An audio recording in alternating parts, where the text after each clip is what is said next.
All right, good morning.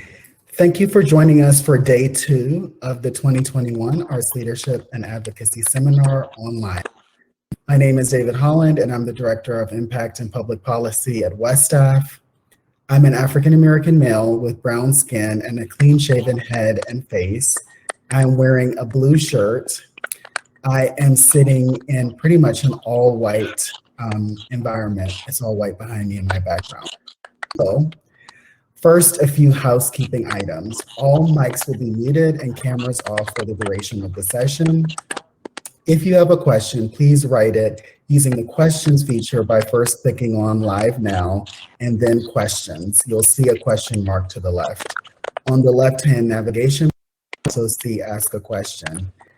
Please ask questions as they come up for you. The last 20 minutes or so of this session will be devoted to a Q&A moderated by my colleagues on WestAF's policy cohort. If you'd like to share something about ALIS, use hashtag ALAS21. That's hashtag ALIS 2021 for all your social media posts and communications throughout the event. Now, a land acknowledgement, a practice we use to open WestAF's convenings. So, with respect, WestAF would like to acknowledge that the lands we occupy today are the traditional homelands of a number of indigenous nations and peoples.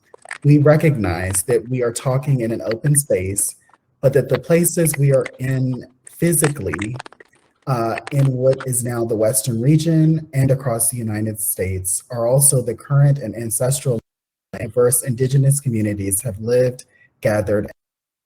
We recognize these indigenous nations as the original stewards of this land and all the relatives within it. As these words of acknowledgement are spoken and heard, the ties nations have to their traditional homelands are renewed and reaffirmed. We recognize Native and Indigenous peoples are an integral part of our community, resilient in responding to and healing from a legacy of violence, displacement, and migration. We also recognize the resilient nations that remain an integral part of our Western communities today. With this truth spoken, we hope to build mutual respect and connection across barriers of heritage and difference, and share our gratitude for the Native American, Indigenous, Alaska Native, and Pacific Islander communities that lead and form, partner with, and support the work of WestAF. Humbly, we commit to continue learning from our Indigenous. Thank you. So now I'll briefly introduce our panelists. You have access to all of their bios using our speakers tab, again in the left-hand navigation bar. But in summary, here goes. Ashanti McGee is a congressional office writer and a former local arts agency leader serving her Las Vegas, Nevada community. Ashanti currently serves as district representative in the office of U.S. Representative Susie Lee. Ashanti is also a 2014 alumna of WestAF's Emerging Leaders of Color program and a member of our Alumni Advisory Committee. She is among the leaders that organized the Women of Color Arts Festival in Las Vegas in 2020. Carmen Rossi is a senior congressional staffer, arts advocacy leader, and former nonprofit executive. She has served in the offices of two members of Congress, Congresswoman Liz Cheney and U.S. Representative Cynthia Lummis. Carmen is the secretary of the Board of Trustees at WestAF, vice chair of the Wyoming Arts Alliance, and has chaired the Cheyenne Frontier Days Old West Museum Art Show and Sale. Laurel Sayer is a seasoned congressional staffer, an executive with experience in the nonprofit and private sectors, and a conservationist. For over 20 years, Laurel served in the office of Congressman Mike Simpson of Idaho with a natural resource portfolio. Laurel is also a longtime arts advocate and former volunteer leader of a local arts council. Laurel is currently and chief executive officer of Perpetua Resources Corp., formerly Midas Gold Mines. So thanks Ashanti, Carmen, and Laurel for joining us for today's conversation on engaging members of Congress and the federal government on issues. I'll pose my first question in a few moments. That when you first speak, you state your name, preferred pronouns, and describe your appearance. So let's get started.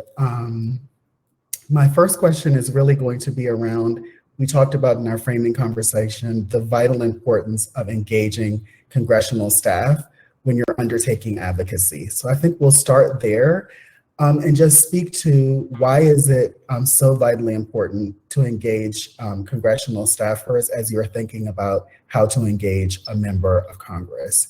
So I will start with Carmen, and here we go. Thank you, David. Good morning.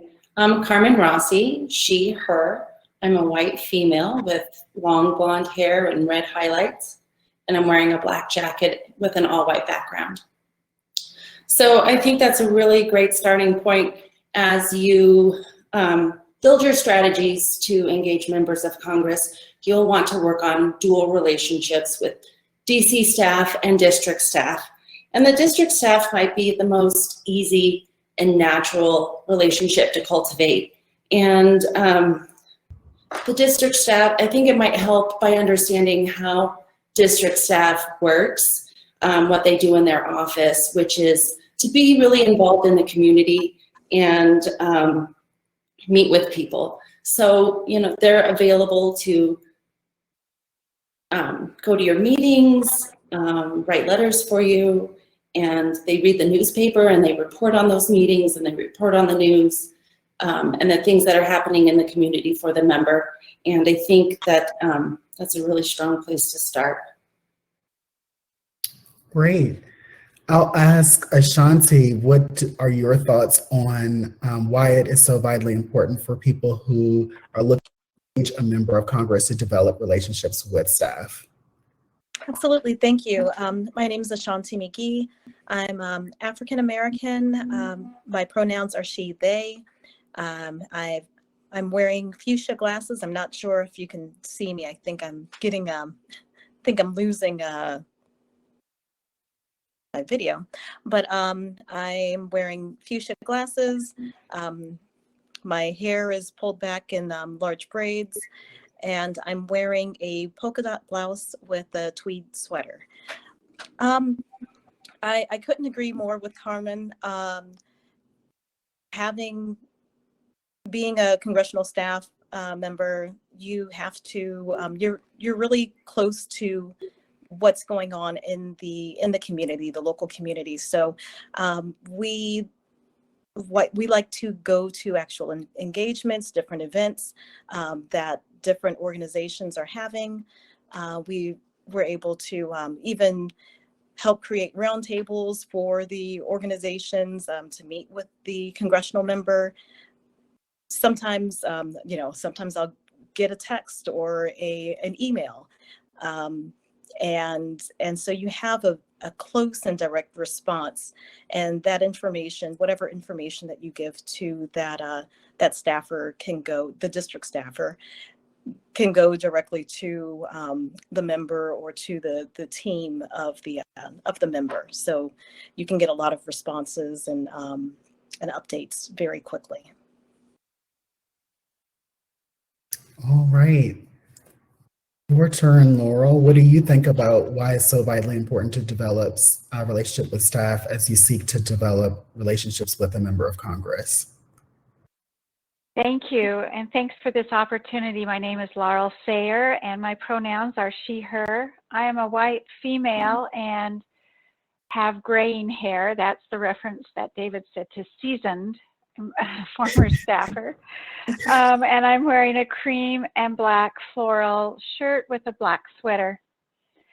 I have had the pleasure of being able to work as a staffer, and then afterwards being able to be back in working with industry and companies, and I can't express how valuable it is to build a good relationship with a congressional staff. In my experience in working with members of Congress, they want to stay connected with their districts and with their constituencies, and because they can't be everywhere all the time, they will go to their staff and say, when they go to visit certain communities, who do I need to go visit? What do I need to to see what's happening there that could be of interest, that could help me be more connected with my constituents. And that's a staffer's job. So staffers are always seeking people to become connected with. And that is something that, as a member of the community and of the advocacy, to just be assured that that is something that a congressional staffer needs. They want to be connected, and so making the effort to make those connections, to nurture those relationships, is valuable for not only the advocate and those people working in the arts, but it's valuable to staff, and they will use you and work with you. Cultivating relationships is extremely important. All right, thank you all. So I want to go into some of this a little bit more, just for anyone that may benefit from understanding a little bit more about how a congressional office functions. So we heard Carmen talk about district staff and DC staff. One that you all might speak to is how staff have their own policy portfolios that they look after, and what some of the roles in a congressional office are, and how they can support you around specific issues, something as specific even as the arts or other issues, and how congressional staff can work to and working on your behalf to have issues translated into legislation or other actions from the member. So I'll start with Ashanti, and if you want to speak to any of the things that I just mentioned in the context of the office in which you work, in terms of perhaps what your own portfolio is, what some of the other portfolios are, the district staff works with the DC staff, and how elections staff can initiate perhaps on behalf of an advocate. Absolutely. So in our office, we have about 7 of us, and we all have different what they call portfolios. So outside, we do outreach. There's 2 components of our job: outreach, and then there's casework. Outreach involves, for example, my portfolio was African American outreach, Native American, LGBTQ+, arts and culture, public lands, and environment. So any and everything that has to do with those topics, and even kind of surrounding those topics, I'm trying to meet with organizations that identify with those areas. I'm building relationships with them, going to their events. If someone is receiving an award, we're trying to touch base with them and with the organization. In addition to that, there's also just ways that we try to inform these different groups of the work that the congressional member is doing and how that might affect them, and just trying to inform them. I'm also part of the I'm working in our congressional member is on the Appropriations Committee, so that's a really big deal.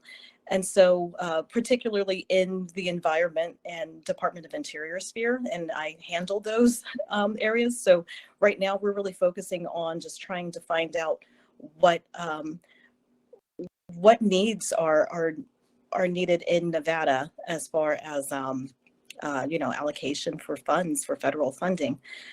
Inside our office, I handle casework, primarily handling immigration, passports, and anything else that kind of is related to that. Generally, most congressional offices handle casework like Social Security, student loans, federal student loans, Veterans Affairs, different things like that. So we're usually juggling a lot, but yeah, that's and these are wonderful opportunities. They're free to the constituent as well. So we have an opportunity to really help the constituents, and that's part of our goal.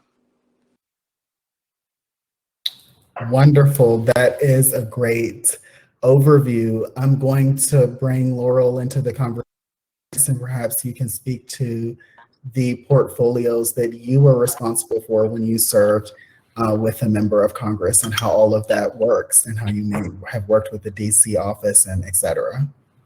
Thank you. That is, Ashanti gave a really good explanation of how they work. I do have a couple of things to add that just related to our experience. Congressman Simpson was a member of Appropriations as well, and I think it behooves people that are advocates to the arts to get good relationships with Appropriations members if they can, or to have a good funnel of information through members that are on the policy committee that deal with the arts as well. But remember that that staffers intersect. So a lot of times the staffer that has responsibility for resources or the arts, because they fit together in the appropriations cycle, may not be aware of what's happening in the veterans communities or in the medical communities in relationship with the arts. One of the things that in the art industry that we do so well is that we find ways to heal, whether it's veterans or healthcare, and we have programs that are there. So in those segments. So being able to sometimes even connect staffers to what's happening in their communities so far as maybe working in the veterans or on the military bases, helping the art staffer recognize that, and that helps broaden their reach and their access to their constituencies to be able to, for the member to go out into the community to see these programs working. So don't ever be shy in advocating for all sectors of where the arts fit in, and helping the member and the staffer recognize that. And it's not uncommon for the veterans or the military staff responsibility issues to come with the art staffer and go to events together, or to, you know, gang up on their member to say, this is important, here it's impacting your district in 2 ways, or help them go visit a hospital where you've done a program, or education. The arts have such a strong education component in how they are in the schools, and that seems to be a universal bipartisan issue and outreach. So don't narrow your view, expand it into all the areas, and that's very helpful that I had in those experiences that we had. And then one other thing quickly, being on appropriations, they like to see on the ground the projects and where the money's being spent. And I can tell you that we do a lot of good work emotionally and mentally, the arts do, in the communities. But sometimes that's not enough to attract a member's full interest in what we do. So always bringing in an economic component that the arts bring to communities is very important. Should always be part of the messaging as you send them invitations to come to the communities and to visit and to work with other staffers. All right, wonderful. Thank you both. So Carmen, I'm going to turn over to you, and you can talk about any of the things that we've heard others talk about, your particular portfolio, how your office functions, how you work with DC staff. I know you in the conversation mentioned how staff can do research on an issue, can work on bill sponsorship and development of legislation. So if you want to speak to any of that, feel free to do so. Okay, thank you. So I think what Ashanti and Laurel pointed out is that each office is different. For example, in our office, it's a small but mighty staff. There's 5 of us, and we cover the whole state because Wyoming is a that large district, and we do all of the things. So, you know, where our office kind of breaks down policy-wise is most of that is handled in DC. And so it's really upon us in the district to really keep abreast of what's happening. And, you know, we can help you in a lot of different ways by connecting you with that DC staff. And, you know, we have access to resources like the Congressional Research Service. If you have a question about how Congress intended a certain piece of legislation to work, you know, we can kind of dig into that for you a little bit and provide some answers. And, you know, and it's even different between the House and the Senate. So it's really important to kind of get to know the players in your neighborhood and to know how they differentiate, because my colleagues over in the Senate, they organize their office completely differently. And so, you know, just ask questions and be nice, and don't always assume that the staffer has the same views as the member, because you don't know what will touch their heart and how they might go the extra mile to help you. I'll give you a quick anecdote. A couple of constituents called about durable medical equipment. And I thought, hey, this is a real problem for the state of Wyoming. And so I went about and did a whole bunch of research, interviewed a bunch of people, and wrote a memo. And I can't say that I changed legislation, but the rulemaking did come to the floor, and I can guarantee you that you know, my member was aware of how that affected the district. And so I think, you know, just that relationship is really important, I guess is what I'm trying to say. Wonderful. I think that this conversation is really giving people more and more of an insider perspective into how everything functions. And a lot of times for advocates, I know that there can be a, you know, sending the letter and making sure that messaging and talking points and thinking about things very much from the position of the issue that you're advocating on behalf of, but not always how you develop relationships over time and over the long term with an office, and how you can utilize a lot of things that can benefit your organization and your cause beyond what may be in the content of that letter or that electronic email or message to a member of Congress about a particular topic. So I wanted to dive into some of those things a little bit more, just so that we make sure that people understand what an office can do. So I think we've covered most of it, but I did want to have any of you that want to speak to this, speak to the letters of support, certifications, and commendations and things like that, ways that offices can, and a member of Congress can recognize the work of various organizations that are working in the community. So any of you can speak to that. I know Ashanti spoke to her office doing that, and what you even call letters of support that you provide on behalf of organizations and individuals. Absolutely. So we actually have two different areas. So some letters of support. So I have a background in, I'm the grants coordinator in our office. So I provide letters of, we provide letters of support on behalf of the member for federally funded projects or projects that are going to be, people that are going to apply for projects that are federally funded. And so we look through the, you know, the request and provide a letter if that's, if everything is eligible. In addition to that, let's see, what else? Regarding letters, we have something that we call gold bonds. I'm pretty sure other offices call it something different, but there are letters on behalf of the Congress, the congressperson that, you know, maybe celebrates an occasion, you know, whether if it's a new role in an office. In some cases, there's even been some where they've sent a congratulations for having a baby. So those are ways that the offices are able to reach and just meet and continue that relationship with constituents. We also have something where we can engage with students. So the Congressional Art Competition is something that's coming up starting this month, I believe, actually.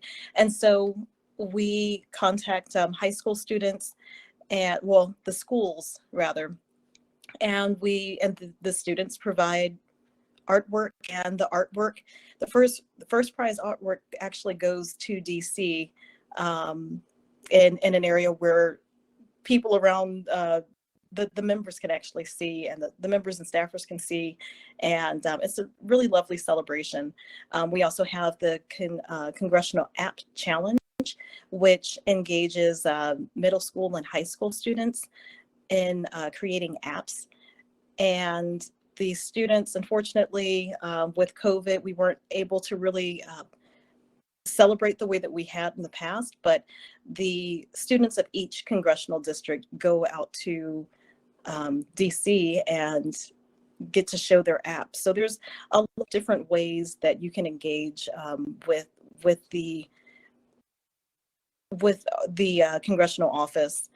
And and it's not just legislation or just going to events. It's really learning a little more and allowing us to actually learn more about what's going on in the community, and really celebrate the accomplishments of people.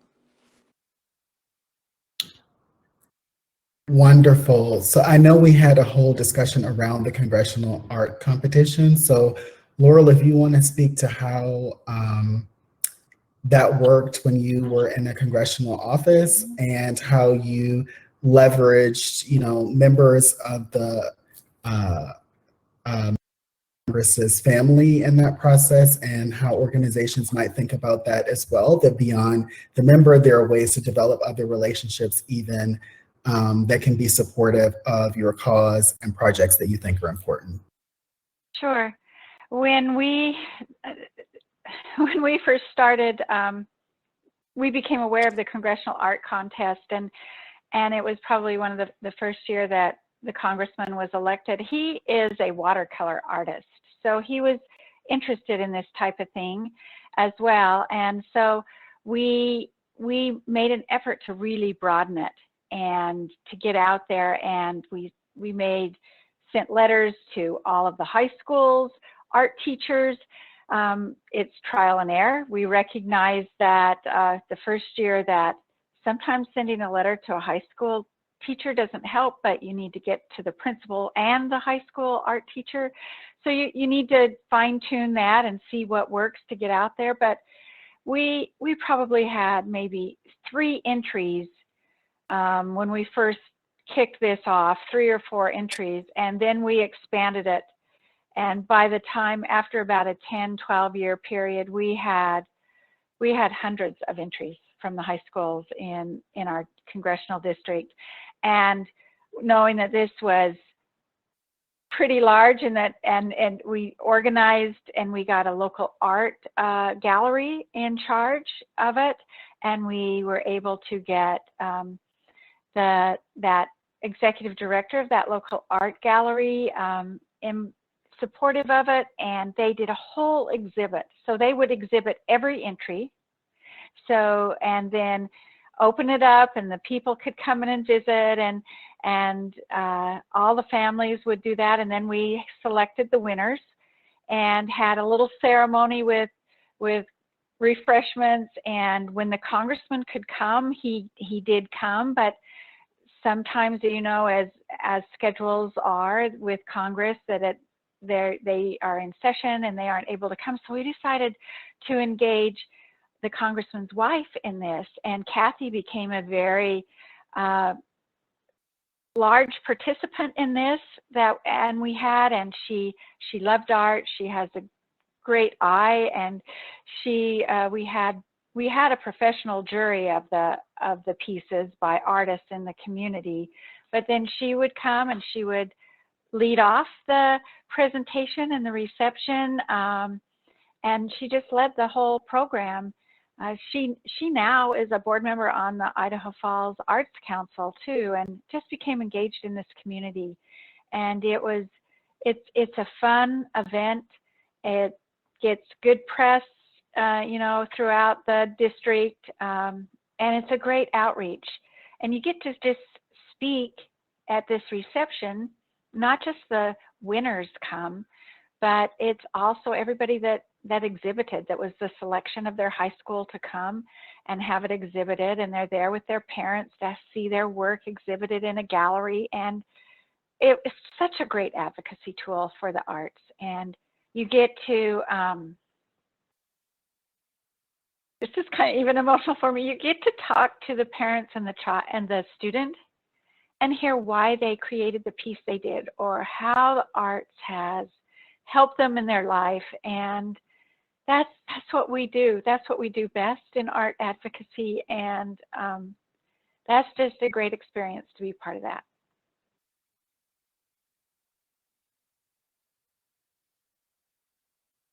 Thank you so much for sharing that. I'm going to move us into a different topic, but Carmen, if you want to bring anything in about the Congressional Art Competition, feel free to do so when I kick off with you. My next question is around dealing with objection. So every time that you have a meeting or get in front of a member of Congress or even meet with their staff, you won't always receive immediate support for the issue or even over the long-term support for the issue that you're advocating on behalf of.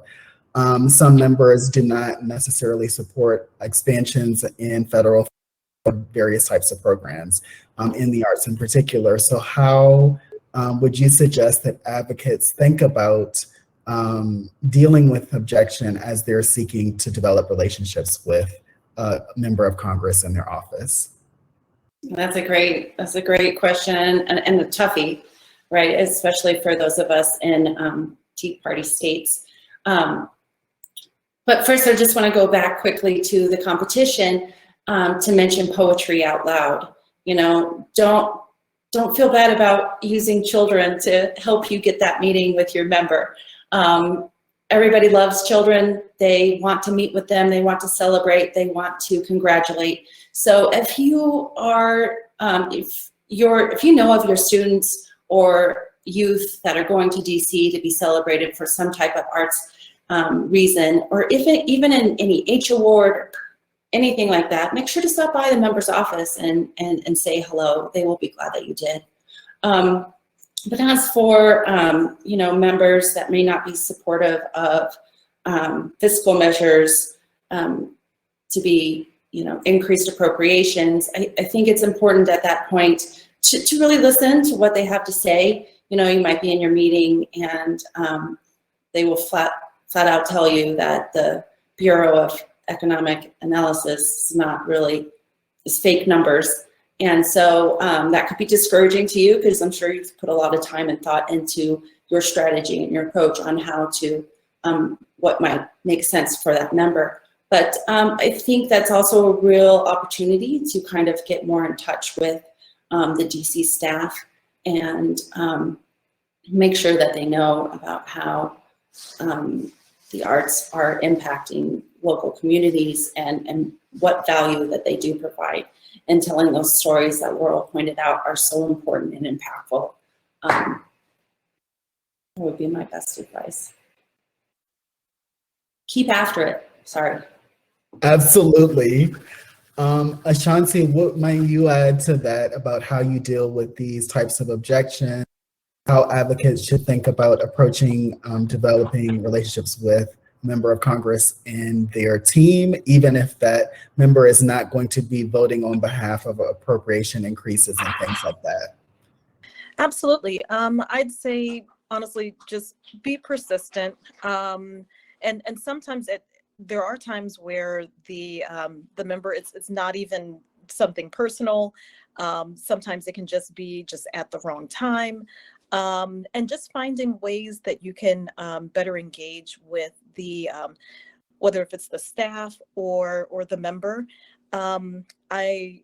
Prior to this, prior to working in a congressional office, I was an advocate.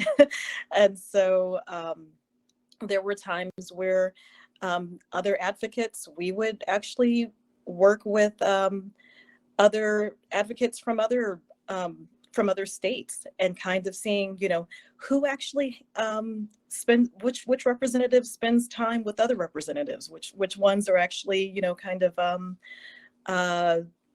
actually kind of work together, and maybe they're on the same committees. So finding ways that you can kind of you create that narrative and build those connections are really, really valuable. All right, Laurel, what would you say to this? I know you have some opinions on this as well, for sure. I do, and I have two opinions on this. One is understand how the offices work. Don't be offended if you go. Well, I can't stress enough how important district offices are, because they are the ones that you really get the connection. Usually in the Washington offices, they are scheduled for meetings, 20 to 30-minute meetings back to back all day long with constituencies or committee meetings, or the staff is. And you can make a trip all the way to Washington and feel like you weren't, maybe they didn't listen as they needed to, but their duties are a little bit different than what the district is. I can't tell you how many times I would have a DC staff call me and say, or we would share our schedules. So I would know when someone from my area policy area was heading into DC, and I'd know the staff they were meeting with, or if they were meeting with the member. And I would try to intersect my feelings of what my meetings that I'd had with those people. So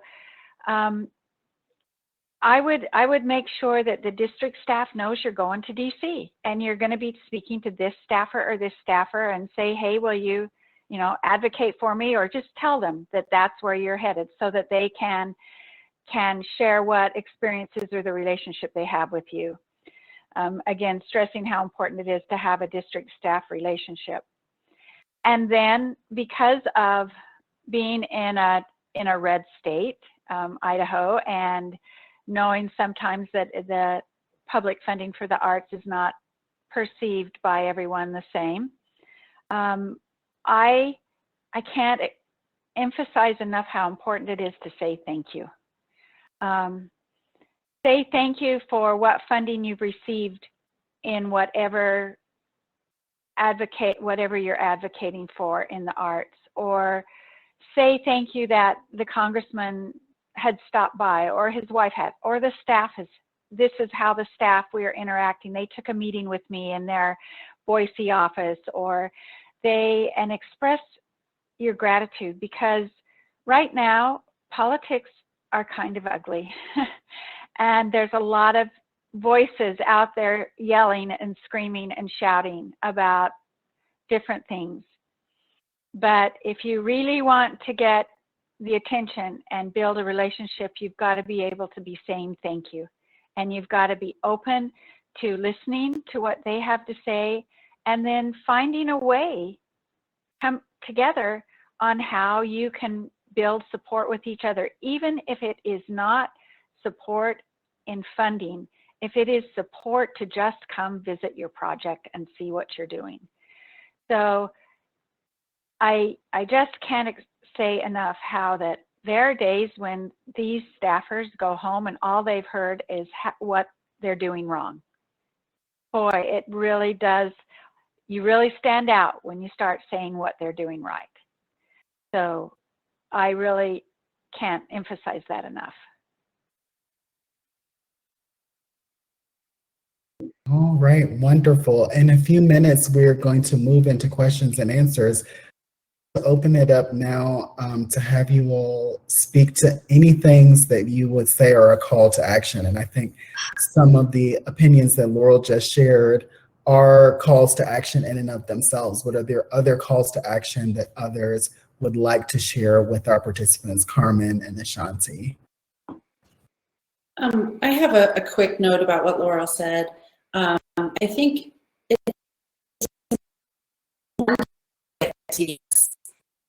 and one of the ways that you do that is you continue to invite. No is not a never. And writing the letter, asking them to write a welcome letter to your gathering, and even having a staff member or the representative, be there to read that letter. I think it's an easy way to get them to yes. And I think, try to keep that in the back of your mind as you are developing your strategies. And as far as calls to action, I would say, if you have a big issue that you're working on and you want to make a difference, a couple of calls or a couple of letters might not get the job done, but when the volume in a single day has really increased, I think, that really makes people sit up and take notice and say, oh, what did I miss? Or what's going on? How can I help? And so I think when you're planning a campaign, it's important to realize that maybe the volume matters.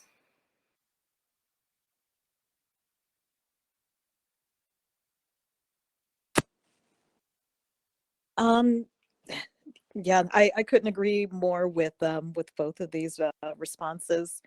So for me, I'd say, especially in the arts right now, now's an opportunity to really connect with other artists and arts organizations. In Nevada right now, we're dealing with a lot of unemployment, and a lot of it comes from people not being able to work in actual like large gatherings, and that's one of the big areas in the arts, especially performing arts. And finding ways that you can increase your presence and kind of really advocate for yourselves and show that we this is how we contribute to the economy. This is how we how we've actually helped during different situations. I know that in the arts here, there's been there's a lot of times where the arts can be that group that rallies and brings people together, and so especially during some of the most difficult times. So being able to strategically come together and express why the arts are not just a are not just something that's occasional or something that's not essential. So I'd say that just find ways to connect.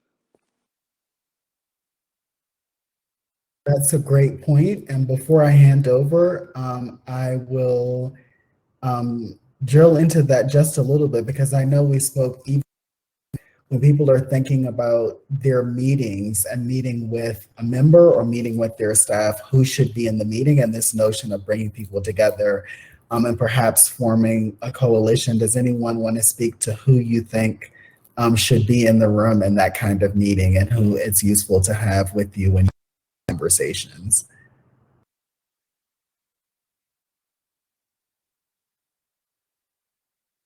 Go ahead.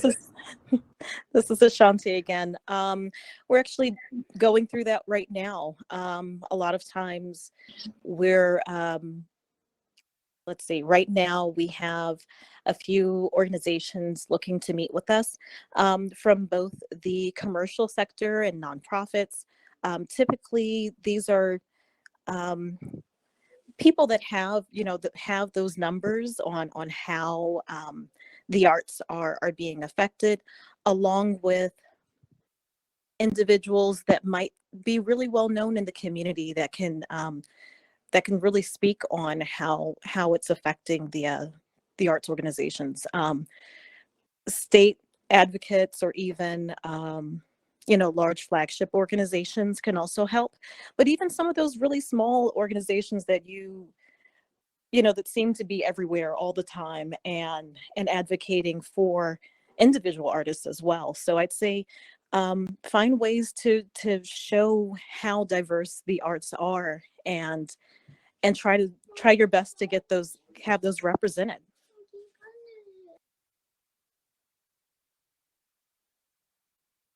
Go ahead, Laurel. Okay, I would also suggest that you bring, if you can, perhaps members of the Chamber of Commerce to speak to the economy.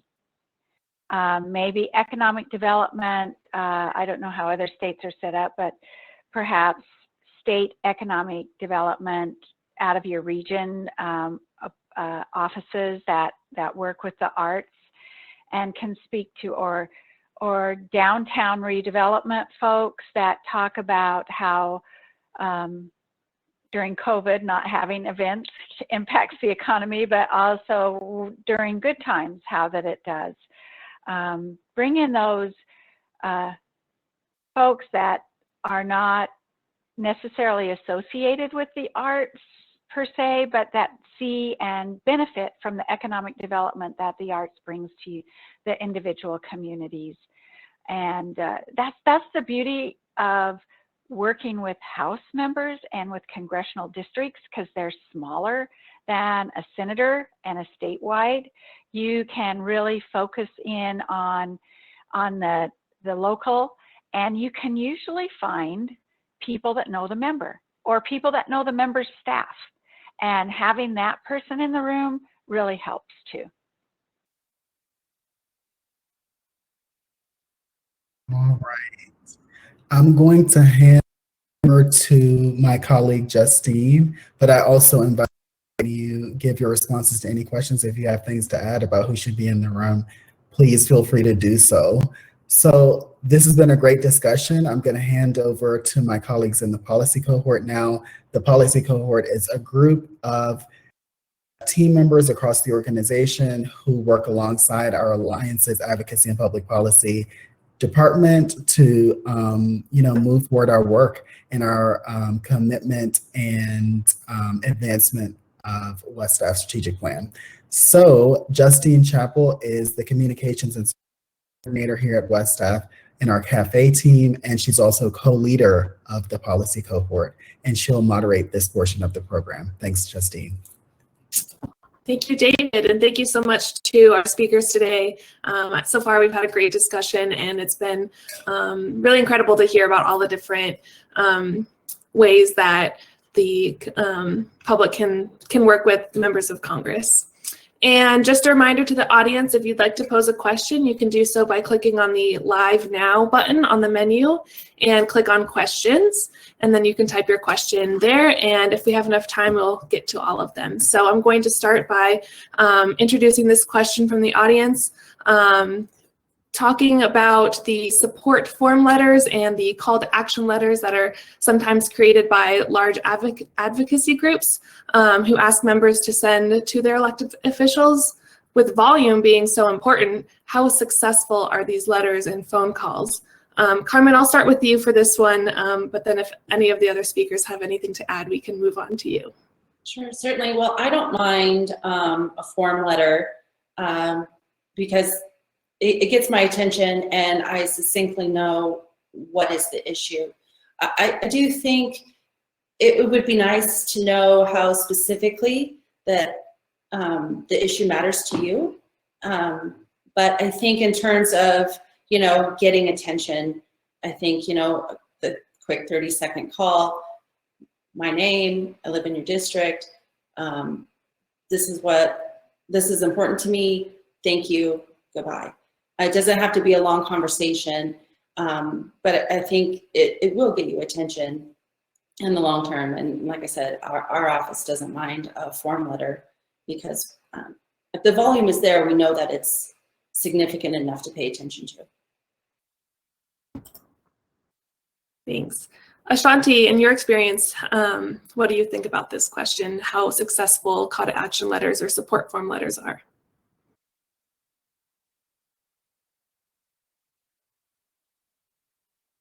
Maybe Ashanti disconnected. Oh, there you are. There I am. I'd say that they're pretty important. Really being able to see that there's a large group of people that are all kind of concentrated and focused on a particular issue really does allow us to see how much impact a certain situation is may have on a community. And kind of going back into the question that we had discussed before, for example, the arts community in Las Vegas has been, Las Vegas, Nevada has been rallying regarding let's see, public lands. So there was, I think, during Senator Harry Reid's term, there was an area that was being considered for a national designation, for like a national monument. And the arts community came together and they put these form letters, and any kind of art event, artists were there, and there were these form letters that were provided, and they were sent to the office. Same thing with us, as we're now experiencing a new potential monument. So I'd say finding those having form letters is a really easy way to engage and kind of get the attention of a congressional office. Thanks. And Laurel, do you have anything to add? The only thing I have to add is that they are a good way to get attention in the office. But if you really want to weight them, you get somebody that knows the member or the staff and help them bring it up to the attention and say that they support it, or a broad range of people and interests support this, and then the individuals that know the member or the staff can reach out to them. Great, thank you. And another question we have from the audience is, what sort of role, if any, does your member have when it comes to funding the National Endowment for the Arts? And Carmen, I'll start again with you. Sorry, can you repeat the question? What sort of role, if any, does your member have when it comes to funding the NEA? That's a great question. Representative Cheney sits on the House Armed Services Committee and Natural Resources. So not really on appropriations, but I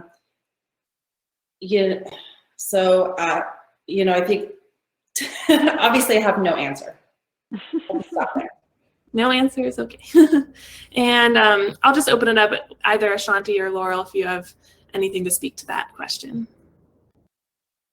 Well, I can speak to it a little bit. My former member was on appropriations and was chairman of natural resources and other, so he did fund the arts. And it's just important to have relationships with people like that. But speaking to Western issues, and knowing that Representative Cheney does not serve on appropriations, her opinion on on funding the arts, or her support of the arts, or just being able for staff to interact with an appropriations staff on their opinion on whether or not they believe and would support this funding is important, because the bill's going to eventually, whether it's in an omnibus or whatever, it's going to go to the floor, and arts advocates are going to look to see who voted for it or against it. Just having that knowledge of Western issues and identifying your Western members of Congress and who's on appropriations and who isn't, but yet who support the arts if they're not, and how that they could show support to appropriation members in their policy, and to see what their vote would be. Thanks. Ashanti, do you have anything to add?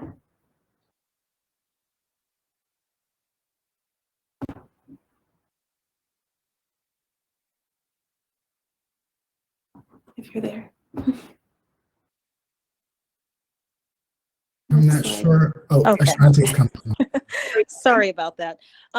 Yes, so Congresswoman Lee sits on the Appropriations Committee and the Energy and Water Subcommittee, Department of the Interior Subcommittee, and I believe Veterans Affairs. So there's, if there are some overlaps there that you can involve the arts with, absolutely. And I'll also say that there's also opportunities for congressional members to be on other committees. So I think that there is, if I'm not mistaken, it's been a while, but you can actually ask congressional members to be on specific committees as well. And I know that there is an arts committee, and I believe another representative from Nevada is on that. So that gives them and allows them to have a more direct focus on the arts. And you can also kind of find ways to engage with that member on arts issues. Great, thanks. It seems like we still have some more time for questions. So, and I don't see any new ones come into the question chat there, but I have a question. Well, you did talk about the importance of the economic component when it comes to advocating for the arts. Can you speak a little bit about how important data is, particularly quantitative data is, when informing elected officials and their staff around these issues?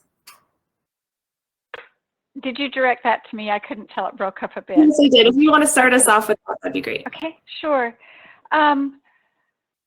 I think economic data is really great, and I think broad. I know that that West Staff and other organizations provide a broad